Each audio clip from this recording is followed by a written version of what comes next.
فتنوں کے دور کی 72 نشانیاں بیان فرمائی. کتنی؟ جاگیے، اگر آپ نے 72 سنی نہ تو آپ کو یاد کیسے ہوگی؟ کتنی نشانیاں؟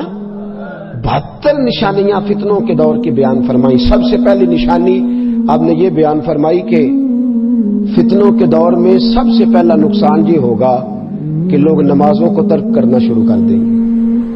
تم نے اپنی نماز کو بچانا ہے، تمہارے ساتھ تمہارا دوست بیٹھا ہوگا جو کہے گا یار بیٹھ جا پڑھ لیتے ہیں، تو ہر وقت مسجد ہی گیا رہتا ہے. فتنوں کے دور میں، آزمائش کے دور میں رسول کریم علیہ السلام نے فرمایا سب سے پہلا فتنہ میری امت پہ یہ برسے گا کہ لوگ نماز کو ترک کریں گے. پھر میرے حبیب کریم علیہ السلام نے فرمایا دوسرا فتنہ میری امت پہ یہ برسے گا. یہ ساری حدیثیں. دوسرا فتنہ یہ برسے گا کہ لوگ امانت کو ضائع کریں گے. امانت کو جو منصب بھی امانت ہے نا، یہ جس جگہ میں بیٹھا ہوں یہ عہدہ بھی امانت ہے. جس جگہ اللہ کریم نے سب کو بٹھایا ہے وہ سب جگہ اللہ قیامت کے دن پوچھے گا کہ تجھے جہاں بٹھایا گیا تھا تو نے اس کا حق صحیح ادا کیا کہ نہیں کیا. تو امانت ضائع کی جائے گی. اور تیسری ہی علامت بیان کر دی، فرمایا فتنوں کے دور میں لوگ سود کھائیں گے اور حلال کہہ کے کھائیں گے. سود کھائیں گے اور لا حول ولا قوت. کوئی تکافل کا نام دیے جا رہا ہے، کوئی تجارت کا نام دیے جا رہا ہے، کوئی نام دیے جا رہا ہے، کوئی نام دیے جا رہا ہے. اور میرے رسول پاک علیہ السلام نے ایک جگہ فرمایا ایک زمانہ ایسا بھی آئے گا کہ جو سود نہیں کھائے گا اسے سود کے چھینٹے ضرور پہنچیں گے. فتنوں کے دور میں عام ہے معاذ اللہ. بہت سارے ایسے لوگ ہیں جو نمازیں بھی پڑھے جاتے ہیں، جو باقی کام بھی کیے جاتے ہیں اور سود کا دھندا بھی چلائے جاتے ہیں. بینک میں پیسے رکھ کر کے وہاں سے نفع بھی حاصل کیے جاتے ہیں. پوری حکومتیں، پوری سلطنتیں، پوری ریاستیں سود پہ چلنے لگی. پورا معاشرہ سود پہ چلنے لگا. اور ہمیں جہاں سے 4 پیسے آتے دکھائی دیتے ہیں فٹافٹ طبیعت ادھر مائل ہو جاتی ہے. تو میرے رسول کریم صلی اللہ تعالی علیہ وآلہ وسلم نے فرمایا کہ بھائی تیسری علامت یہ ہوگی کہ لوگ سود کو حلال کہہ کے کھائیں گے. اور فتنوں کے دور کی علامت بیان کی اور عجیب ہی بات ارشاد فرما دی. میرے رسول پاک نے فرمایا فتنوں کے دور کی چوتھی علامت یہ ہوگی کہ لوگ جھوٹ کو ہنر بنا لیں گے. جھوٹ کیا بن جائے گا؟ بڑی عجیب بات. دیکھیں نا حکمت والے نبی کا حکمت والا فرمان. جھوٹ کیا ہے؟ ہنر. کیا؟ جاگ کے بیٹھے ٹیپ چھوڑیں گے تو آنکھ کھلے گی. جھوٹ کیا ہے؟ باقاعدہ لوگ طریقہ سیکھتے ہیں جھوٹ بولنے کا. اور جھوٹ ہنر ہے، ایک ہنر ہے باقاعدہ. میرے نبی پاک علیہ السلام نے فرمایا فتنوں کے دور میں جھوٹ ہنر بن جائے گا. جو سونا جھوٹ بولے گا وہ سونی دکان چلائے گا. جو جھوٹ اچھا بولنے کا عادی ہوگا وہ رنگ اچھا بھرے گا باتوں میں. میرے دوستو جھوٹ ہنر بن جائے گا. پھر میرے رسول کریم صلی اللہ علیہ وسلم نے فرمایا دیکھیں. اور ان ساری چیزوں کو ذرا اپنے دور پر، ان ساری چیزوں کو آپ اپنے دور پر ذرا لاگو کرتے جائیں اور محسوس کریں کہ کہیں وہ دور آ تو نہیں گیا جس کا میرے حبیب پاک نے بیان فرمایا جھوٹ ہنر بن جائے گا. 5ویں نمبر پر فرمایا معمولی باتوں پر لوگ ایک دوسرے کو قتل کرنے لگیں گے. کن باتوں پر؟ بھئی آپ دیکھ نہیں رہے پانی پہلے میں نے لگانا ہے، وہ کہتا میں نے لگانا ہے تو بندوقیں نکل آئی ہیں. کوئی بات ہے جھگڑا کرنے والی؟ کوئی بات ہے 2 گالیاں دے دی ہیں اس پر خون ریزی ہو گئی ہے. معمولی باتوں پہ جھگڑے ہوں گے. پھر میرے محبوب علیہ السلام نے 6ٹھی علامت یہ بیان فرمائی کہ اونچی بلڈنگیں بنیں گی فتنوں کے زمانے میں. اور ان بلڈنگوں کا نقصان پتہ کیا ہوتا ہے؟ ایک بنا لیتا ہے تو دوسرا پھر ٹینشن لے جاتا ہے. پھر اس کے گھر والے کہتے ہیں ہمیں بھی اسی طرح کا. وہ بڑے تیرے بھائی نے بلایا تو جہاں سے مرضی اکٹھے کر کے لا، جائز لا یا ناجائز لا، اتنی بڑی ہمیں بھی کھڑی کر کے دے. فرمایا بلڈنگیں بنیں گی تو فتنہ برپا ہوگا. پھر میرے حبیب کریم نے 7ویں نمبر پر فرمایا اللہ اکبر، فرمایا لوگ دین بیچ کے دنیا حاصل کریں گے. دین بیچ کے. ناراض نہ ہوئیے گا، یہ میں اپنی بات کرنے لگا ہوں. اپنی رب کریم عزتیں دیتا ہے، برکتیں دیتا ہے، رزق اتنا دیتا ہے کہ سنبھالا نہیں جاتا. پھر بھی 20,000 کی تقریر بکے اور 10,000 کی نعت بکے اور 20,000 کی تلاوت بکے. اور ہمارا بھی حال بڑا عجیب ہے. یاد رکھیں اس میں صرف بیچنے والوں کا قصور نہیں. بولے کس نے ان کو تباہ کیا ہے؟ بولے جی کس نے؟ میں اور آپ شریک ہیں سارے, ہم سب اس جرم میں برابر کے شریک ہیں. جس نعت خواہ کو پتہ چل جائے, اس کو پتہ چل جائے مجھے ملے گا کچھ نہیں, میں نے نماز پڑھنی ہے, اب میں نے پابندی سنت کرنی ہے, تو وہ انشاءاللہ کرے گا سارے کام, لیکن اسے پتہ ہے میں نے عشاء پڑھ کے آنا ہے اور فجر پڑھنے سے پہلے پہلے واپس جانا ہے. اور اللہ خیر فرمائے, کپڑوں کے اوپر اس نے اتنا زیور اس نے ڈلوایا ہوا ہے کہ شاید اتنا عورتیں بھی نہ ڈالتی ہوں. اور لگتا ہے کہ ابھی میاں, اور میں تو چند لوگوں سے نعت سنتا ہوں, آپ کو سچی بات عرض کرتا ہوں, چند لوگوں سے, میں تو سب سے سنتا ہی نہیں. اور پھر ایک اور بات, اب تو عورتیں نعت پڑھنے لگی ہیں اور میری مائیں بہنیں سن رہی ہیں, یاد رکھیں خبردار, بالکل عورت کی آواز کا پردہ ہے. یہاں بھی کل نعتیں شروع ہو گئی تھی, عورت کی آواز کا بھی پردہ ہے, عورت کی آواز کا بھی پردہ ہے. بالکل جہاں مرد اس کی آواز سنے وہاں اس کو نعت پڑھنا بھی جائز نہیں, وہ نہیں پڑھ سکتی, شریعت اسلامیہ نے منع فرمایا. خبردار, بالکل اس کا خیال فرمائے, کسی کو اونچا بولنے کی اجازت نہیں. جہاں مرد کی آواز بھی جائے تو فرمایا لوگ دین بیچ کے کیا حاصل کریں گے. جی میں بچوں کو بٹھا کے نا, مدرسے کے بچوں کو اکثر پوچھتا ہوں, میں کہتا ہوں مجھے صحیح بتاؤ کس نیت سے پڑھ رہے ہو, بتاؤ کس نیت سے پڑھ رہے ہو. بھائی روٹی تو ضمنی بات ہے, وہ تو رب کریم اپنے دشمنوں کو بھی عطا فرماتا ہے, روزی روٹی کے لیے, روزی روٹی کے لیے. نعت پڑھنا تو حضرت احسان کی سنت ہے, اور نعت پڑھ کے جوتے بغل میں دبا کے پیسے اکٹھے کر کے بھاگ جانا کس کی سنت ہے, کس کی سنت ہے یہ؟ ساری رات نعت پڑھنا اور فجر سے پہلے دوڑ جانا, یہ کس کی سنت ہے؟ ایک صاحب میرے پاس آئے, کہنے لگے جناب مولوی صاحب کو بلایا تھا, ان کے ساتھ 45,000 طے ہوا تھا, ہم نے کہا 40 لے لو, تو وہ ناراض ہو گئے, کہنے لگے پورا 45 لینا ہے. لوگوں کا خیال ہوتا ہے نا مولوی کے خلاف بات کریں گے تو سامنے والا مولوی راضی ہوگا, تو کہنے لگے جناب 45 طے کیا, 40 دیتے تھے تو لیتا نہیں تھا. تو میں نے کہا کہ یہ تو آپ اپنی غلطی بتا رہے ہیں, طے کر کے آپ نے کیوں نہیں دیا 45, کیوں آپ نے زیادتی کری؟ جب آپ نے وعدہ کیا تھا تو آپ کو وعدہ پورا کرنا چاہیے تھا, وعدہ کیا تھا تو وعدہ. اور مولوی اور نعت خواہ اور قاری پہ تو تنقید ہو گئی. اب میں ایک اور بات کرنے لگا, وہ بھی ذہن کے اندر رکھیں, اس کو بھی ذہن کے اندر رکھیں, جو کمیٹیاں یہ کراتی ہیں پروگرام, وہ بھی تو ذرا اپنا حساب دینا کہ وہ کس نقطہ نظر سے کراتی ہیں, تبلیغ کے نقطہ نظر سے. جی جس کو کہا جائے نا کہ چپ کر کے ہاتھ میں نذرانہ دو, وہ دیتا ہے 50 روپے, اور جس کو کہا جائے نا ویڈیو بن رہی ہے ذرا پیسے دے, تو وہ پھر لاتا ہے دتیاں نئے نوٹوں کی 50-50 والی اور لگاتے آسمان کو. آپ یقین کریں مدارس اسلامیہ کی حالت بری ہو گئی. ہمارے پاس بچے پڑھتے نہیں, وہ کہتے ہیں 8 سال تعلیم حاصل کر کے 5,000 روپیہ مہینے کا ملے گا, ہم کسی گویے کے پاس بیٹھ کے سورنا سیدھی کریں, روزانہ کا 10,000 گھر آئے گا. یہ ہماری زیادتی ہے, ظلم ہے. ہمارے بچوں کو جو صبح سویرے پڑھاتا ہے اٹھ کے, روز 80 بچوں کا سبق سنتا ہے, وہ بیچارہ جس دن کا مجبور تھا اس دن کا مجبور ہی مجبور ہے. اور پھر اب تو ایک اور تماشا لگ گیا ہے, اللہ خیر فرمائے, رات کو گندے گانے بولے جاتے ہیں, سویرے ٹی وی پہ بیٹھ کے دین بتایا جاتا ہے, اور نیچے پٹیاں چل رہی ہوتی ہیں جناب کی خیر ہو, جناب کی خیر ہو, ہر چیز ملما سازی. لوگ دین بیچ کر کے دنیا کٹھی کر رہے ہیں, دین بیچ کر کے دنیا کٹھی کر رہے ہیں. ایک بزرگ تھے, انہوں نے اپنے شاگردوں سے کہہ دیا میں نے دین پہ بڑا احسان کیا ہے. شاگرد بگڑ گئے, کہنے لگے حضرت جی یہ آپ نے کیسی بات کر دی, آپ کا کیا احسان ہے دین پہ؟ فرمانے لگے میرے مرنے کا وقت آئے گا تو پھر مجھ سے پوچھنا. انتقال کا وقت آیا تو لوگ قریب بیٹھ گئے, کہنے لگے جناب مسئلہ سمجھ میں نہیں آیا, آپ نے کیا احسان کیا دین پہ؟ تو آپ فرمانے لگے الحمدللہ کتابیں بھی لکھی, درس بھی دیے, تدریس بھی کی, واعظ و نصیحت بھی کرتا رہا, لوگوں کو رب رب بھی بتاتا رہا, لیکن آج جا رہا ہوں قسم ہے اللہ کی, میں نے 1 منٹ کے لیے بھی اپنے دین کو بنیاد بنا کے دنیا حاصل نہیں کی. میں نے دنیا حاصل نہیں کی اپنے دین کو بنیاد بنا کے, یہ میری نیکی ہے. ورنہ تو لوگوں نے دین کو استعمال کیا, الیکشن لڑے ہیں دین کے نام پہ, یہاں لوگوں نے لوگوں کے جذبات سے کھیلا ہے دین کے نام پہ. تو میرے دوست, میرے رسول کریم صلی اللہ علیہ وسلم نے فرمایا فتنے کی علامت ہوگی دین بیچ کے دنیا کٹھی کی جائے گی. اور پھر میرے حبیب نے فرمایا 8ویں نمبر پہ فتنے کی علامت یہ ہوگی رشتہ داروں سے بدسلوکی کی جائے گی. پھر فرمایا 9ویں نمبر پر انصاف نایاب ہو جائے گا. پھر فرمایا 10ویں نمبر پر کہ جھوٹ سچ بن جائے گا. جھوٹ, سچی بات کرو تو بندہ ناراض, جھوٹی کرو تو جی,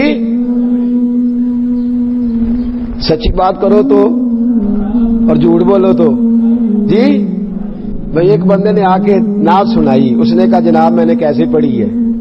اب اپنی مرضی کی بات کرے یا اس کی مرضی کی؟ بولے اپنی مرضی کی کرے تو بندہ بگڑ گیا, اور اس کی مرضی کی کرے تو جھوٹ ہو گیا, پھنس گئے نا. بھائی کھانا پکا کے ایک شخص نے کہہ دیا جناب کیسا پکا ہے, تو کیا کرے؟ اپنی مرضی کی بات کرے اس کی مرضی کی. ویسے وہ کیا چاہ رہا ہے جو پوچھ رہا ہے؟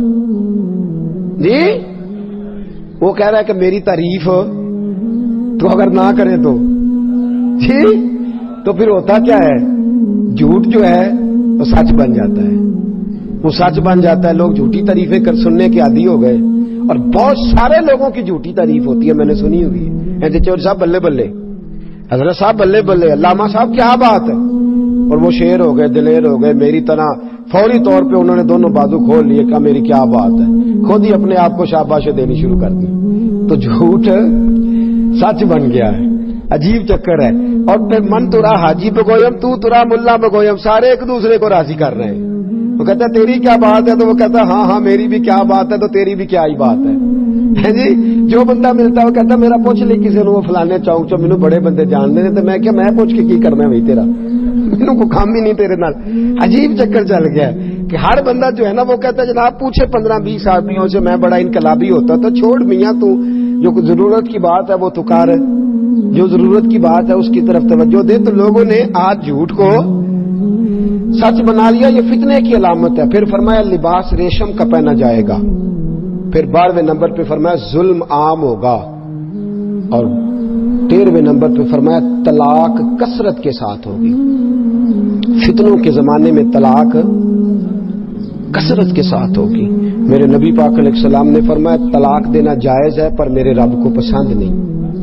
اللہ کو یہ پسند, احتیاط, اور زیادہ ضرورت مرد کو ہے. مرد کو زیادہ ضرورت ہے کہ وہ حوصلے کا مظاہرہ کرے. اللہ نے اس کے ہاتھ میں طلاق کی گرا دی. فتنوں کی علامتیں. پھر میرے حبیب نے فرمایا 14ویں نمبر پر کہ اچانک موتیں ہوں گی, اچانک, کوئی پتہ نہیں چلے گا, بندہ چنگا بھلا اٹھ کے گیا اور یہ فتنوں کی علامت. 15ویں نمبر پہ فرمایا لوگ خیانت کرنے والے کو دیانتدار سمجھیں گے, سمجھانے والے سب ہمارے یار, بہکانے والے سب ہمارے یار ہو گئے, سمجھانے والے مفت گناہگار ہو گئے, وہ گناہگار ہو گئے. لوگ خائن کو امین سمجھیں گے. پھر میرے نبی پاک علیہ السلام نے فرمایا جو امانت دار ہوگا اسے خائن سمجھیں گے. فرمایا جھوٹے کو سچا, سچے کو جھوٹا سمجھیں گے. تہمت درازی عام ہو جائے گی. تہمت درازی عام, لوگ تہمت لگائیں گے عام.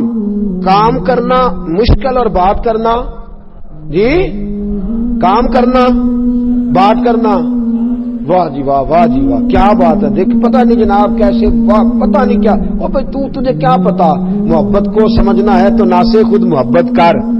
کنارے سے کبھی اندازہ طوفان نہیں ہوتا. یاد رکھ جتنا آدمی بڑا اس کی مشکلات بھی اتنی بڑی ہوتی ہیں. جتنا کوئی شخص آپ کو بڑا نظر آئے سمجھو اس کی مشکلات بھی اتنی ہی, اس کی مشکلات بھی بڑی ہیں.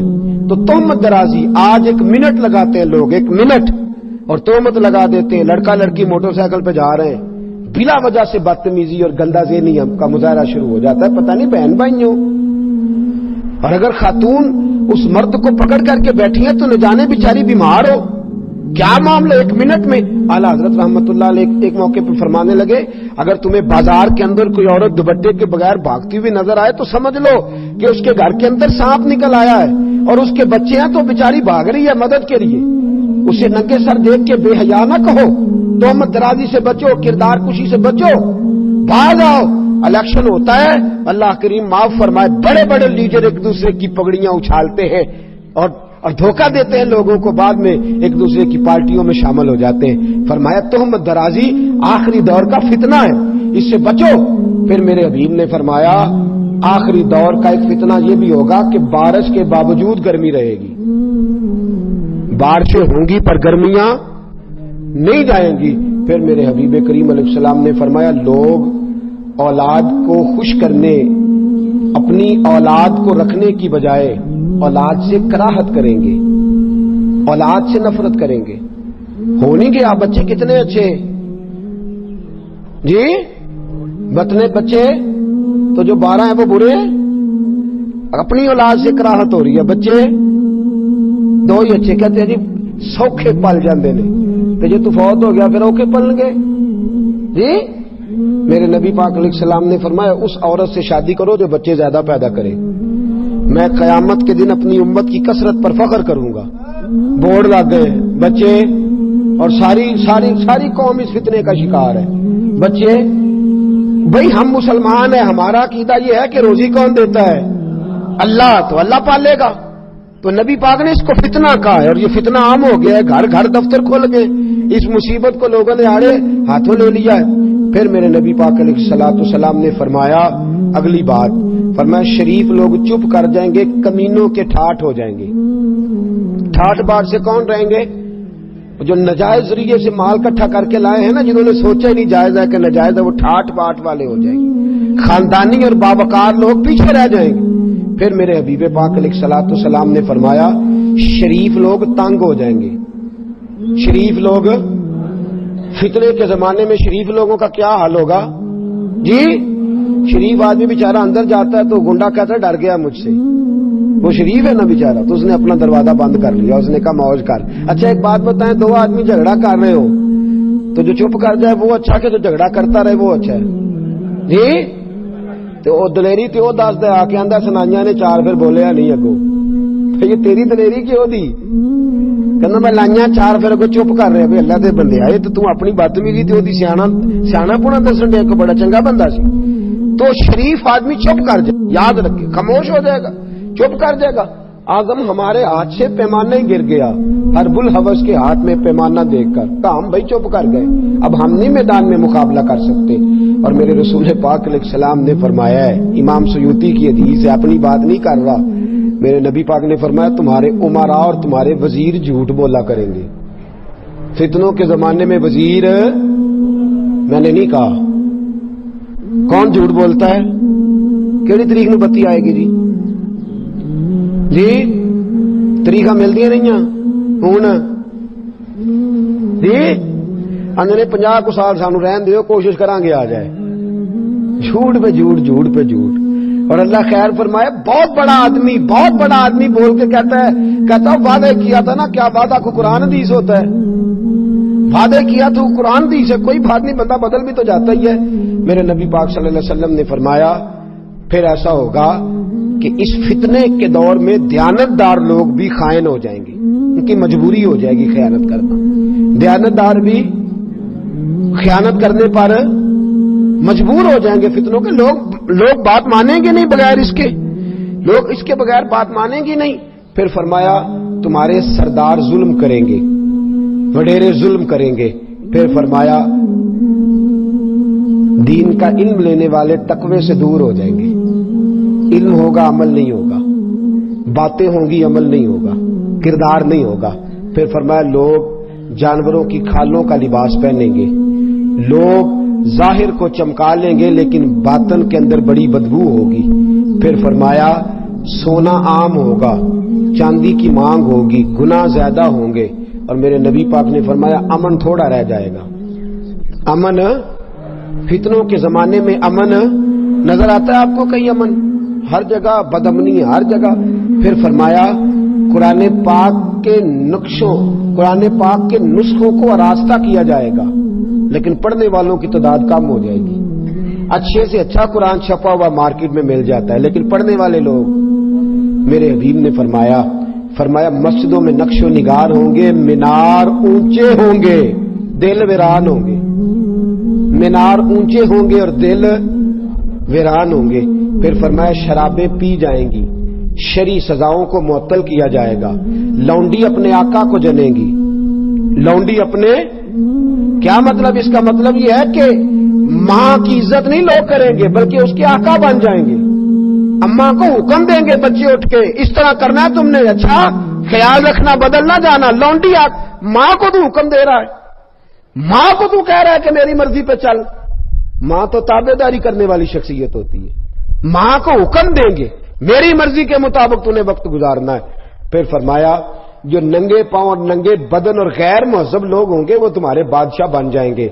تجارت میں مرد اور عورتیں کٹھے بیٹھیں گے، بیٹھتے ہیں کہ نہیں؟ عورتیں مرد برابر ہیں جی؟ الرجال قوامون علی النساء، اللہ فرماتے ہیں میں نے مردوں کو بزرگی دیا عورتوں پر. کس نے دی ہے؟ تو جو اللہ کی بات نہ مانے. مجھے اپنے کالج کے دور کی ایک بات یاد ہے، ہمارے ایف اے کے پیپر ہو رہے تھے تو میں بس میں چڑھ گیا، تو لڑکے کافی سارے چڑھ گئے، تو وہ جو بس کا تھا عملہ ان سے کہنے لگا بچیوں سے کہ آپ لوگ نہ چڑھیں، لڑکے چڑھ گئے ہیں تو آپ نہ جائیں، اچھی بات نہیں. تو وہ کیا کہتی ہیں بچیاں جواب میں، کہنے لگی ہمارے برابر کے حقوق ہیں، ان کو بٹھایا تو ہمیں بھی بٹھاؤ، ہمارے حقوق. اس نے کہا ٹھیک ہے جناب، مجبور ہو گیا. اسٹوڈنٹ سے ویسے بھی ڈرتے ہیں، حال ہی بڑا برا کرتے ہیں، اللہ خیر فرمائے بچے. تو چڑھ گئی خواتین بھی. اب جب چڑھ گئی نا تو ایک لڑکی بول کے کہنے لگی تمہیں پتہ نہیں کہ لیڈیز کی عزت کرنی چاہیے، بیٹھے ہو جم کے جگہ دو. تو وہ لڑکا بولا، کہنے لگا تمہارے برابر کے حقوق ہیں، ہم کھڑے ہو کے جا سکتے ہیں تو تم بھی کھڑے ہو کے جاؤ، تمہارے حقوق برابر کے ہیں نا، ہم اگر کھڑے ہو کے جا سکتے ہیں تو تم نہیں کھڑی ہو کے جا سکتی، تم بھی جاؤ، برابر کے حقوق ہیں. ایک بابا جی بیٹھے تھے، کہنے لگے بیٹیو برابر کے حقوق مانگو گی تو تمہارا نقصان ہو جائے گا، برابر کے حقوق نہ مانگا کرو، عزت والے حقوق مانگا کرو، وہ حقوق مانگا کرو جو رسول اللہ نے تمہارے لیے بیان فرمائے، جو قرآن نے تمہارے لیے بیان فرمائے. مرد عورت اکٹھے ہوں گے. پھر فرمایا مرد عورتوں کی نقل کریں گے اور عورتیں مردوں کی نقل کریں گی. پھر فرمایا مرد عورتوں کی اور عورتیں. جی میں پڑھ رہا تھا پچھلے دنوں کہ ماشاءاللہ لڑکے بھی جانے لگے ہیں بیوٹی پارلر، اللہ خیر فرمائے، لڑکے بھی بیوٹی پارلر، اللہ مہربانی فرمائے. ترقی کی نئی راہوں میں عجب نظر آتا ہے، لڑکا نظر آتی ہے اور لڑکی نظر آتا ہے، یہ ہو گیا حال. ہاں جی اللہ کریم ہمیں محفوظ فرمائے. پھر فرمایا مسلمان جھوٹی گواہی دینے کو تیار ہوں گے، صرف لوگ جان پہچان والے لوگوں کو سلام کریں گے اور کسی کو سلام ہی نہیں کریں گے. پھر فرمایا غیر دین کے لیے شرعی علم پڑھا جائے گا، علم تو پڑھا جائے گا لیکن شرعی فیصلوں پر عمل نہیں ہوگا، شرعی فیصلوں پر عمل. ایک نواں بہانہ کڈیا لوگ کہنے کیڑی شریعت عمل کریے جی، کیڑی شریعت عمل کریے. توجہ ہے آپ کی؟ فجر کے فرض کتنے ہیں؟ سارے فرقوں کے نزدیک کتنے ہیں؟ بولے. زور کے کتنے؟ باقی سارے کتنے پڑھتے ہیں جی؟ شراب کو کوئی فرقہ حلال کہتا ہے؟ بولے. جوے کو تو چلو اتنی تو بات گورنمنٹ مانگے نا، شراب جوے کے اڈے تو بند کرائے نا، نماز کے ٹائم لوگوں کو مسجد جانے کا ہو یہ تو کام کرے نا. اس پہ تو اتفاق ہے کہ نہیں؟ اس پہ اتفاق ہے. ضروریات دین میں سے ہر چیز پر اتفاق پایا جاتا ہے بنیاد پر. قرآن مجید سب کے لیے دستور حیات ہے.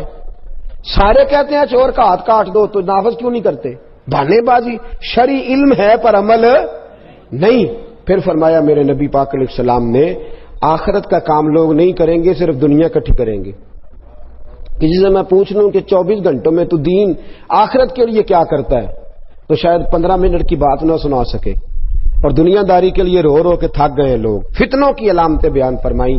پھر فرمایا لوگ مال غنیمت کو ذاتی جگیر سمجھیں گے، جس کے قبضے آیا پھر اس نے جان چھوڑی نہیں. وہ بڑا ایک دفعہ لطیفہ بن گیا، کسی نے پوچھ لیا زکوٰۃ کس کس کو لگتی ہے تو ایک سیانے آدمی نے کھڑے ہو کے کہہ دیا جی ایم این اے کو بھی لگ جاتی ہے، وزیر کو بھی لگ جاتی ہے، سب کو لگ جاتی ہے.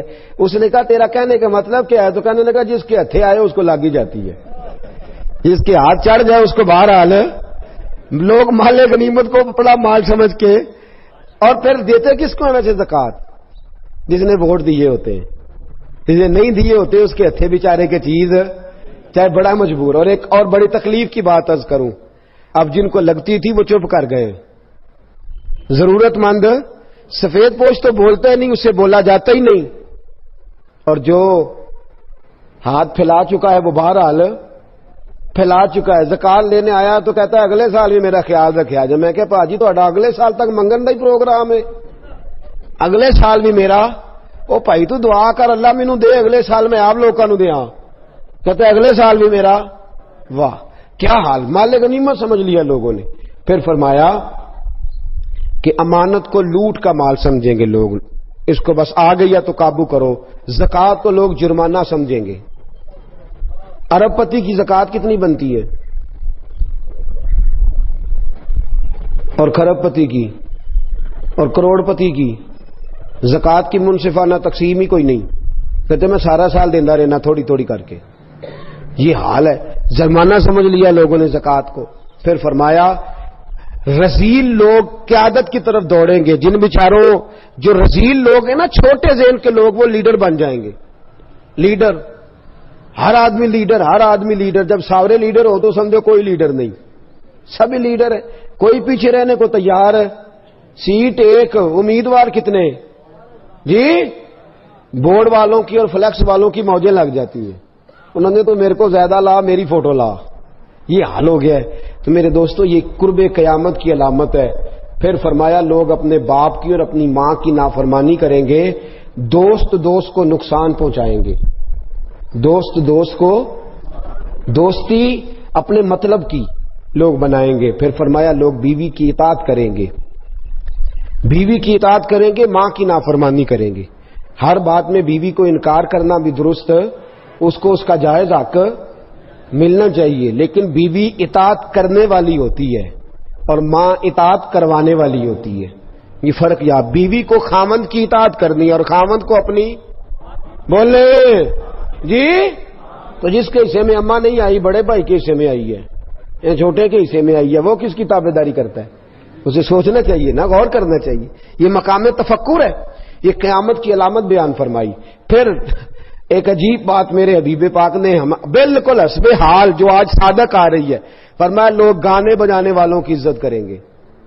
جی وہ جن کو کل تک لوگ بے حیا کہتے تھے، اب ان کو ستارے کہنا شروع کر دیا ہے. معاذ اللہ، کیا بن گئے ہیں؟ ستارے. اور وہ اخبار میں خبر دیتے کہتے ہیں فضل ہے اللہ کا. معاذ اللہ ثم معاذ اللہ.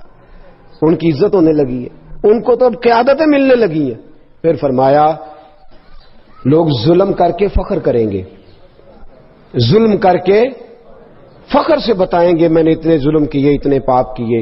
یہ میں بڑی سادگی سے دھیمے دھیمے لہجے میں آپ کو باتیں سنا رہا ہوں.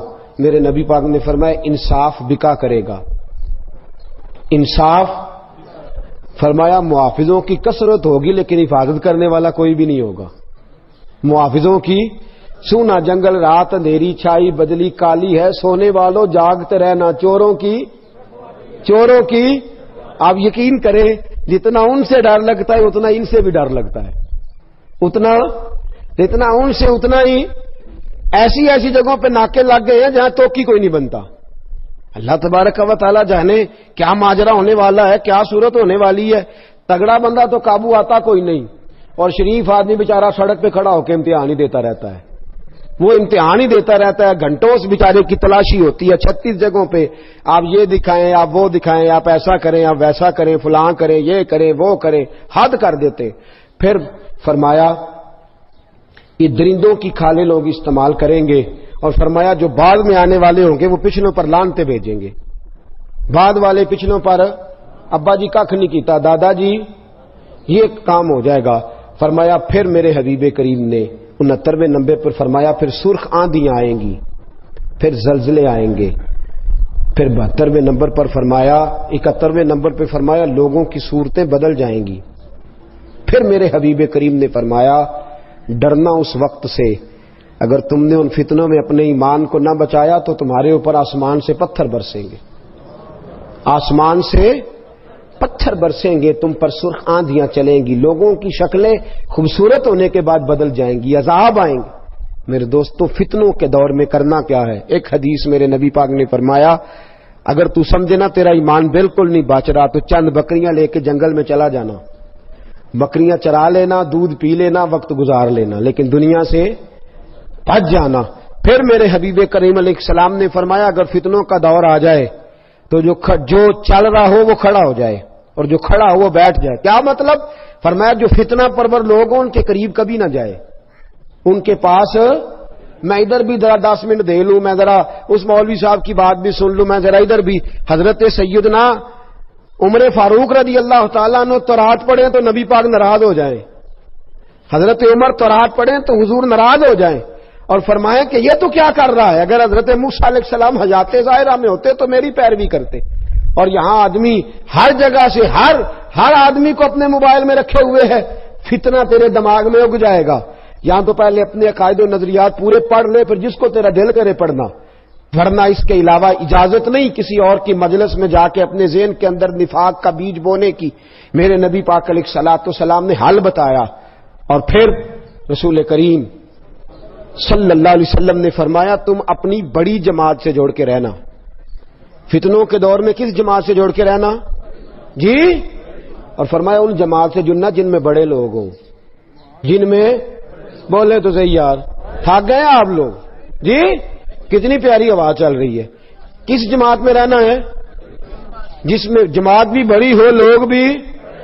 کسی کے پاس اگر داتا گنج بخش علی اجمیری ہیں تو ہمیں دکھائے، اگر کسی کے پاس خواجہ معین الدین اجمیری ہے تو ہمیں دکھائے، اگر کسی کے پاس حضرت شیخ الاسلام جیسی شخصیت ہے تو ہمیں دکھائے، اگر کسی کے پاس امیر ملت پیر جماعت علی شاہ محدث علی پوری جیسی شخصیت ہے تو ہمیں دکھائے، اگر کسی کے پاس میاں شیر محمد جیسا کوئی ہے تو ہمیں دکھائے، اور اگر کسی کے پاس بریلی کے امام جیسا کوئی ہے تو ہمیں دکھائے۔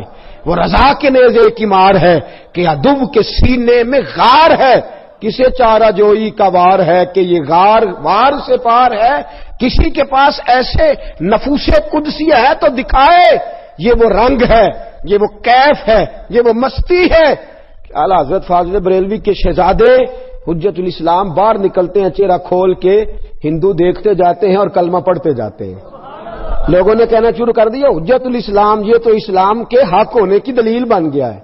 حجت الاسلام میرے دوستو ایسی شخصیات جن کے پاس ہندو کافر سکھ جو بھی آ کے بیٹھے، اللہ کلمے کی توفیق عطا فرما دے۔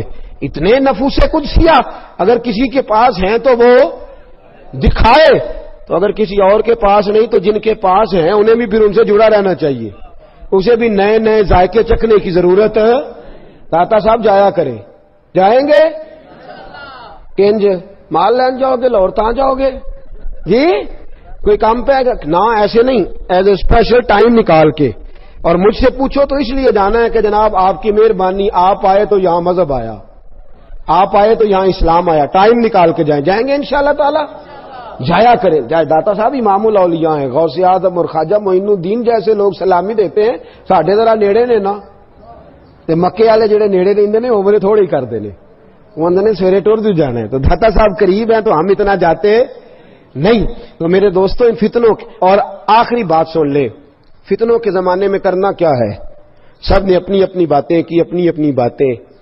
ایک بزرگ بڑی خوب بات کی، کہنے لگے وہ کام کرنا جو اصحاب کہف نے کیا تھا۔ کیا کرنا؟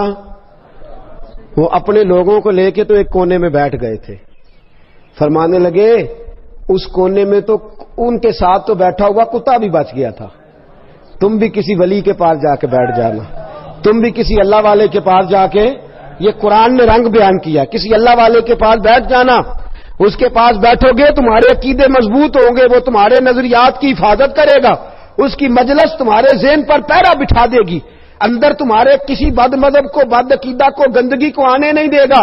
کسی کے ساتھ جڑ جا، کسی کا ہو جا، کسی کے پاس بیٹھا کر، کسی کے۔ اقبال نے کیا خوب بات کی، کہنے لگا دور ہی نکتہ چی ہے، کہیں چھپ کے بیٹھ جا، جس دل میں تو مکی ہے وہیں چھپ کے بیٹھ جا۔ یہ دور نکتہ چی ہے، کہیں چھپ کے بیٹھ جا، جس دل میں تو مکی ہے وہیں چھپ کے بیٹھ جا۔ میرے دوستو اہل اللہ سے رابطہ رکھے، ان کے پاس بیٹھے، وہ اس دور کے فتنوں سے بچائیں گے، وہ باز رکھیں گے، وہ تمہارے عقیدوں کی، تمہارے ایمان کی۔ اب تو وہ بزرگ ہی نہیں رہے، وہ والدین نہیں رہے جو بچے کو جھڑک سکے، خبردار دوسری طرف نہ جانا، اب تو ہر کوئی آزاد ہے، اپنی مرضی کرتا پھرتا ہے۔ میرے دوستو جڑ جائیں، اللہ والوں کے ساتھ جڑ جائیں، ان کی سنگت اختیار کریں۔ قرآن مجید نے جو حکم دیا ان کے ساتھ رہنے کا، تو اس کا مطلب یہ ہے کہ جو اللہ والوں کے ساتھ رہتا ہے بدبخت نہیں رہتا، نیک بخت ہو جاتا ہے۔ کسی کے پاس بیٹھے، مرشد کا معنی کیا ہوتا ہے؟ بیعت کا معنی حضرت رحمت اللہ علیہ نے فرمایا بک جانا، بک جانا۔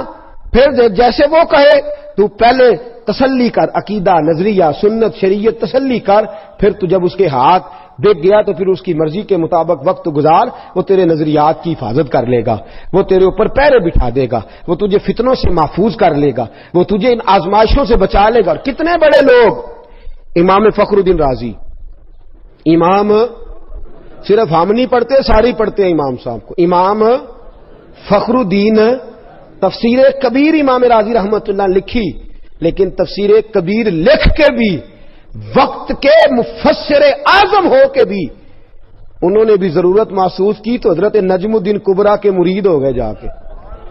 حضرت نجم الدین کبریٰ کی بیعت کی اور وقت وصال آیا, انتقال کا وقت آیا تو شیطان آ کے کھڑا ہو گیا. اور شیطان کا طریقہ ہے مرتے وقت بندے کو بے ایمان کرنے کی کوشش کرتا ہے. نبی پاک علیہ السلام نے فرمایا ساری رات تمہاری ناک پہ بیٹھا رہتا ہے کہ سانس اکھڑنے لگے گی تو بے ایمان کروں گا. حضرت امام راضی فرماتے ہیں آ گیا اور آ کے کہنے لگا بتا خدا ہے؟ کہتے ہیں میں نے کہا ہے. میں نے دلیل دی تو اس نے توڑ دی. پڑھا لکھا تو وہ بھی بڑا ہے نا, شیطان بھی پڑھا لکھا ہے, پڑھا لکھا کہ نہیں. فرشتوں کا بھی 300 دلیلیں دی خدا کے ہونے کی. کتنی؟ شیطان نے 300 کی 300 توڑ دی. فرماتے ہیں جب دلیلیں ختم ہو گئیں تو پھر مجھے دل کے فیض کی ضرورت درپیش ہوئی. پھر میں نے اپنے شیخ کی طرف توجہ کی. میں نے کہا سونے ہاتھ تو تیرے ہاتھ میں دیا ہے نا, ہاتھ تو تیرے ہاتھ میں دیا ہے, تو محافظ ہے میرے دین و ایمان کا, مہربانی فرما.